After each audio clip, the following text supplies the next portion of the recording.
अपने भजनों और लोक गायकी से बहुत कम उम्र में ख्याति का शिखर छू लेने वाली मैथिली ठाकुर अब संगीत के साथ सियासत के सफर पर चल पड़ी हैं। उन्होंने भाजपा की सदस्यता ग्रहण कर ली है और बिहार के विधानसभा चुनाव में भाजपा की प्रत्याशी बनने जा रही है। आपको बता दें कि मैथिल मानती है कि उनकी यात्रा में यह बदलाव प्रधानमंत्री नरेंद्र मोदी की प्रेरणा से हुआ है। स्वराज संवाददाता अरविंद दुबे से खास बातचीत में यहाँ पर मिताली ने बेटी से अपने बातचीत की है, नए सफर को लेकर कई बातें की है और अब आपको भी सुनाते हैं कि यहाँ पर मैथिली ने क्या बात की है, उन्होंने आखिर उनका मन क्यों बदला है। आइए आपको बताते हैं।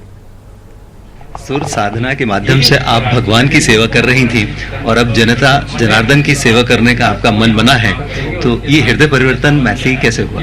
ये धीरे धीरे मैं राजनीति से थोड़ी आकर्षित होती गई प्रधानमंत्री जी के कारण, क्योंकि उनको बोलते हुए काफी सुना है, उनकी बातों को मैंने बहुत समझा है और जिस तरीके से वो 1-2 घंटे लगातार लोगों से कनेक्ट हो जाते हैं और कोई लोगों के अंदर बोरियत नहीं होती, क्योंकि मैं उस चीज की साक्षी हूँ। मैं बहुत लीडर्स को मैंने सुना है, टीवी देखती हूँ, जब भी कोई भाषण देता है तो म्यूट कर देते हैं हम, या फिर ज्यादा देर समझ नहीं आता है तो चैनल चेंज कर देते हैं हम। लेकिन उनको जब सुना 1.5-2 घंटे बोलते हुए, ऐसा लगा कि हमारी मन की बात बोल रहे हैं ये। तो बस धीरे धीरे वहीं से मेरी एक रुचि शुरू हुई और ये मैनिफेस्ट कर रही थी कि मुझे भी जीवन में कभी ये करना है, लेकिन इतनी जल्दी मुझे ये मौका मिलेगा ये मैंने सोचा नहीं था। लेकिन ये बिल्कुल डिफरेंट फील्ड है जी। आप अपने आप को एडजस्ट कैसे करेंगे?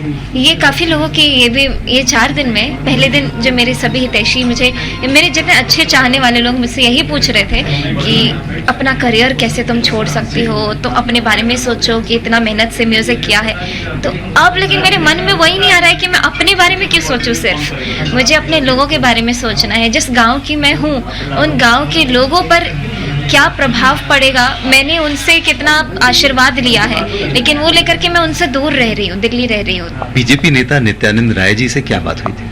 उनसे यही बात हुई कि कैसे मेरी घर वापसी हो। मेरे बारे में यही बात हुई कि तुम इतना जो एक तो पहले तो सबसे पहले आशीर्वाद दिए, आगे की बधाई दी कि आगे कैसे मुझे और संगीत में आगे बढ़ना चाहिए, लेकिन उससे हमारे सोसाइटी को क्या फायदा होगा इसके बारे में। राजनीति में ऑफर जैसी बात जरूर होती है, खासतौर पर चुनाव के टाइम पर। बीजेपी का कोई ऑफर भी है? ऑफर माने सीट के अलावा कोई और? अच्छा, सीट अभी मैंने भी न्यूज में सुना है कि दरभंगा मधुबनी में चल रहा है, लेकिन मुझे सच्ची में भी श्योरिटी नहीं है। जैसे पता चलेगा तो मैं तैयार हूँ, कहीं से भी तैयार। आपके उज्जवल भविष्य की कामना करते हैं। स्वराज एक्सप्रेस से बातचीत करने के लिए आपका बहुत बहुत धन्यवाद। मैथिली ठाकुर बीजेपी में, अब बिहार से राजनीति की तैयारी में। स्वराज एक्सप्रेस के लिए कैमरामैन श्रीशंकर गुप्ता के साथ अरविंद दुबे।